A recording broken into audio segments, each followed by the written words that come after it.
अस्सलामुअलैकुम वरहमतुल्लाह। हर इंसान चाहता है कि वो अपनी बुरी आदतों को छोड़ करके अच्छे रास्ते पर चले, क्योंकि बुरी आदतों से दुनियावी नुकसान भी होते हैं और उखरवी नुकसान भी होते हैं। तो हर इंसान चाहता है कि वो एक मुकर्ररा टाइम पर उठे और एक मुकर्ररा वक्त पर सोए, उसका टाइम मैनेजमेंट बहुत अच्छा हो और उसके अंदर कोई भी बुरी आदत ना हो। लेकिन वो लोग छोड़ नहीं पाते उन तमाम आदतों को, और अगर कभी छोड़ना भी चाहते हैं तो कुछ दिनों के लिए छोड़ते हैं और फिर वही करने लगते हैं। और बहुत सारे हजरात तो ऐसे होते हैं जो एक मौके की तलाश में रहते हैं कि कब ऐसा मौका आए कि मैं इन बुरी आदतों को छोड़ने की आदत डालूं और धीरे धीरे करके मैं इन तमाम आदतों को तर्क कर दूं, इनको छोड़ दूं। तो मुजदा है उनके लिए जो अपनी बुरी आदतों को तर्क करना चाहते हैं। उनके लिए रमज़ानुल मुबारक एक गोल्डन अपॉर्चुनिटी है। वो इस माह मुबारक में अपनी तमाम बुरी आदतों को तर्क कर सकते हैं, वो भी बिल्कुल आसान तरीके से। मैं आपको आगे बताता हूँ। मेरे भाइयों, अल्लाह रब्बुल इज़्ज़त का करोड़ा करोड़ शुक्र है कि अल्लाह रब्बुल इज़्ज़त ने रमज़ान जैसी अजीम नेमत से हमें नवाजा। रमज़ानुल मुबारक की हर घड़ी रहमत भरी है और इस माह में नफल का सवाब आम दिनों के फ़र्ज़ के बराबर होता है और फ़र्ज़ का सवाब 70 टाइम बढ़ जाता है, यानी कि 70 गुना ज़्यादा हो जाता है। अब ये जान लें कि रमज़ानुल मुबारक को रमज़ान ही क्यों कहा जाता है, उसका नाम रमज़ान ही क्यों अल्लाह रब्बुल इज़्ज़त ने रखा।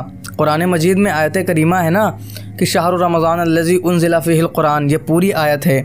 इसकी तफसीर में साहिब तफसीर नईमी रहमतुल्लाह अलैह फरमाते हैं कि रमज़ान ये रहमान के वज़न पर है।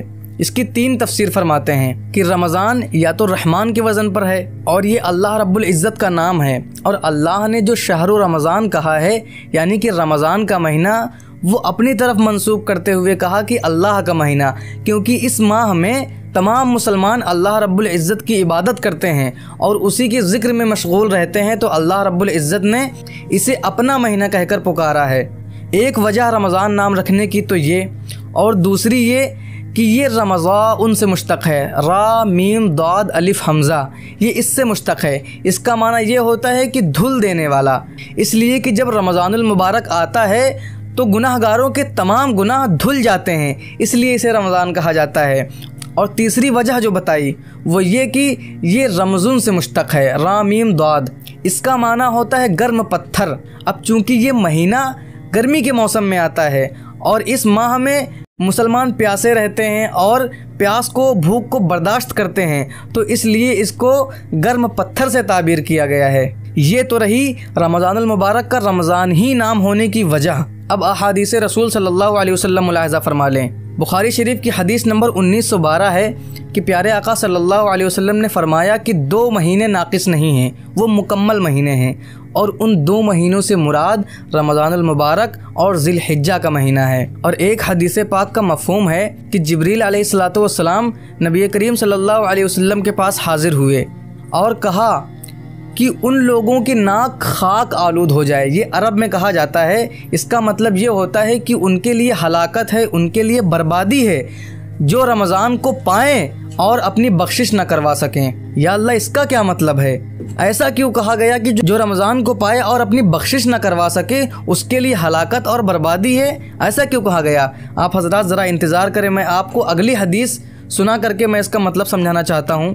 बुखारी शरीफ की हदीस नंबर 1898 है कि नबी करीम सल्लल्लाहु अलैहि वसल्लम ने फरमाया कि जब माह रमज़ान आता है तो जन्नत के तमाम दरवाज़े खोल दिए जाते हैं। और बुखारी शरीफ की दूसरी हदीस पाक यानी कि 1899 में है कि नबी करीम सल्लल्लाहु अलैहि वसल्लम ने फरमाया कि जब माह रमज़ान आता है तो आसमान के तमाम दरवाज़े खोल दिए जाते हैं और जहन्नम के तमाम दरवाज़े बंद कर दिए जाते हैं और शयातीन को बेड़ियों से और जंजीरों से जकड़ दिया जाता है, उन्हें कैद कर दिया जाता है। मेरे भाइयों, ये दोनों हदीसें आप तकमीलन जहन नशी करें और अब आप ख़ुद बताएं कि एक पढ़ाई में एवरेज बच्चा जब किसी कॉलेज में जाता है, जब किसी स्कूल में जाता है, तो उसको एवरेज से टॉप बनने में किन किन चीज़ों की ज़रूरत पड़ती है। तो जिन वसाइल की उसे ज़रूरत पड़ती है वो तमाम वसाइल उसे दे दिए जाएं, उसको मुहैया कर दिए जाएं, जैसे कि उसके टाइम का फिक्स होना और ऐसी चीज़ों को उसके लिए रोक देना जो उसका जहन पढ़ाई से भटकाएं, और ऐसे वसाइल को उसके लिए मुहैया कर देना जो उसकी पढ़ाई में उसकी मदद करें। तो ये तमाम वसाइल उसे अता कर दिए जाएं और एक ऐसा पढ़ाई का माहौल दे दिया जाए कि जिसमें वो ना चाह कर भी पढ़े। तो जब उसे ऐसा माहौल मिलेगा तो वो पढ़ेगा। लेकिन अगर ऐसा माहौल पाने के बावजूद भी वो ना पढ़े तो उसकी सबसे बड़ी वजह तो ये है कि उसकी सोहबत किसके साथ है, उसको कोई बहकाने वाला तो नहीं है। तो जब आप तहकीक करेंगे तो पता चलेगा कि उसके दोस्त उसको बहकाने वाले हैं। अब इस सूरत में उसके दोस्तों को भी कैद कर दिया जाए, उसके दोस्तों को और उसके मोबाइल फ़ोन को बंद कर दिया जाए, कैद कर दिया जाए, और अब ये भी वसाइल उसे दे दिए जाएं, तो अब मुमकिन है कि वो एवरेज से टॉप लेवल पर पहुंच जाएगा। लेकिन अगर फिर भी वो नहीं पढ़ता है तो उसकी सबसे लास्ट और सबसे बड़ी वजह वो खुद है, उसका नफ्स है, कि जो उसको बार बार पढ़ाई से रोक रहा है। इतने सारे वसाइल और इतना बेहतरीन माहौल उसके पास मौजूद है लेकिन फिर भी वो नहीं पढ़ रहा, तो इसका मतलब उसका नफ्स यानी कि वो खुद ही अपने आप को पढ़ाई से रोक रहा है। लेकिन अब इस सूरत में उसको एक टीचर दे दिया जाए उसके नफ्स को कंट्रोल करने के लिए, कि जब जब उसका पढ़ाई से दिल हटे तो वो उसको मोटिवेट कर दे और उसको टाइम टेबल याद दिला दे और उसके टाइम मैनेजमेंट का पूरा ख्याल रखे और उसको लेजी ना होने दे, यानी कि मुकम्मल नफ्स का कंट्रोल वो टीचर करे। तो फिर 99% उसके चांसेस बढ़ जाते हैं कि वो एवरेज से टॉप क्लास तक पहुंच जाए। अब जबकि उसे पूरा माहौल भी दे दिया गया और उसके बहकाने वालों को कैद भी कर दिया गया और तमाम वसाइल उसको मुहैया कर दिए गए, यहाँ तक कि उसके नफ्स को भी कंट्रोल किया जाने लगा। तो अब ऐसी सूरत में भी वो ना पढ़ पाए तो जब ज़माने को पता चलेगा तो लोग यही कहेंगे उसके लिए हलाकत है, उसके लिए बर्बादी है कि ऐसे माहौल में भी वो ना पढ़ पाया। बिला तशबीह बिला तमसील हमारी भी हालत रमज़ानुल मुबारक में ऐसी ही होती है कि अल्लाह रब्बुल इज़्ज़त हमें बेशुमार वसाइल अता फरमाता है गुनाहों से बचने के लिए और सवाब के काम करने के लिए।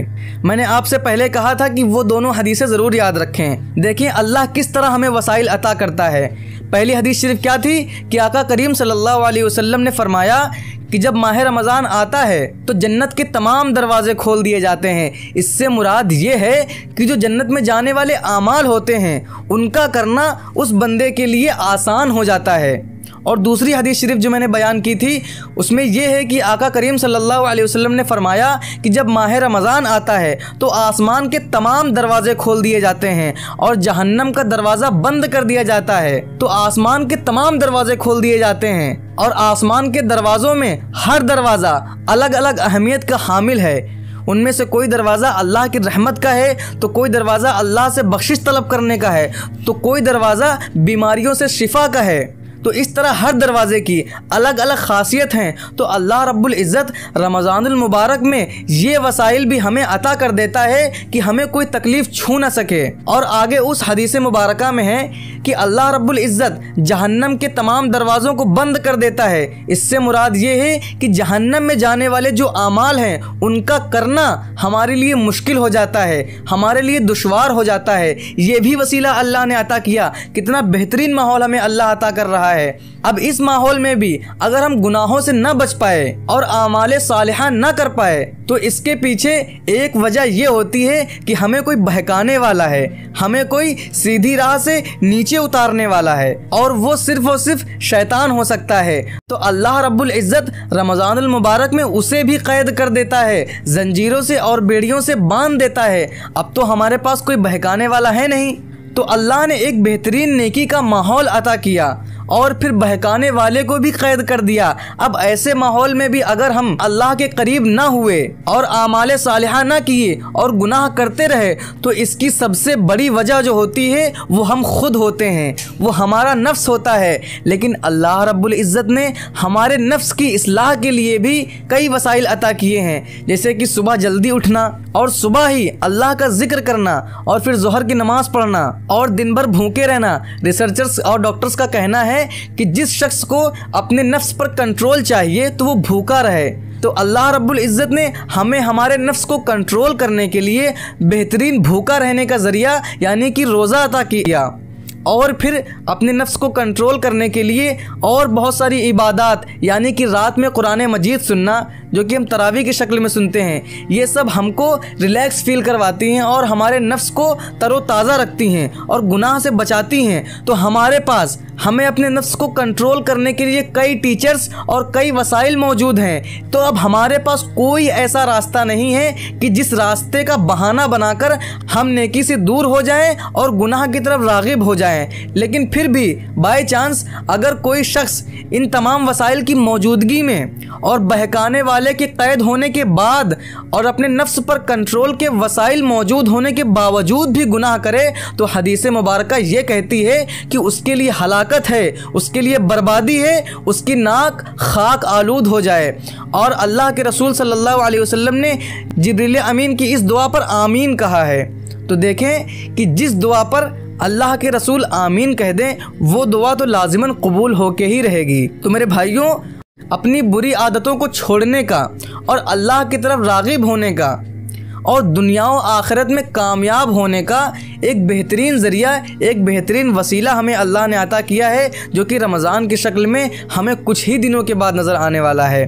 तो मेरे भाइयों, ये हमारे लिए गोल्डन अपॉर्चुनिटी है हर चीज़ को तर्क करने की। जो भी बुरे आदत हमारे अंदर मौजूद हैं, उनको तर्क करने का ये बेहतरीन सुनहरा मौका है। अगर हम खुद चाह जाएं तो हर चीज़ पर कंट्रोल कर सकते हैं। और बुजुर्गान दीन फरमाते हैं और साइकोलॉजिस्ट भी कहते हैं, अगर कोई शख्स 21 दिन तक किसी चीज़ को तर्क कर दे तो वो उसकी आदत में शामिल हो जाता है। अगर हम कोई भी बुरी आदत छोड़ना चाहते हैं और उसे 21 दिन तक लगातार छोड़कर रखेंगे, तो उस बुरी आदत का छोड़ना हमारे लिए आदत बन जाएगा। 21 दिन तक कोई भी अमल हो वो आदत में शामिल हो जाता है। तो मेरे भाइयों, रमज़ान तो एक महीना रहता है, इसमें 8 या 9 दिन तो हमें एक्स्ट्रा मिल जाते हैं। तो अल्लाह रब्बुल इज़्ज़त ने कितना बेहतरीन मौका हमें अता किया है। मेरे भाइयों, इसका भरपूर इस्तेमाल करें और अपने सवाब में इजाफा करें और दुनिया में और बिलखुसूस आखिरत में बड़ी कामयाबी को हासिल करें। तो मेरे भाइयों, उम्मीद है कि मेरी गुफ्तगू आपको समझ में आ गई होगी। लेकिन अगर फिर भी कुछ डाउट्स आपके जहन में रह गए हों तो आप कमेंट बॉक्स में पूछ सकते हैं, और अगर वीडियो थोड़ी बहुत भी पसंद आई हो तो आप लाइक भी कर सकते हैं। फ़िलहाल के लिए मैं आपसे रुखसत चाहता हूँ। अस्सलामु अलैकुम वरहमतुल्लाहि वबरकातुहू।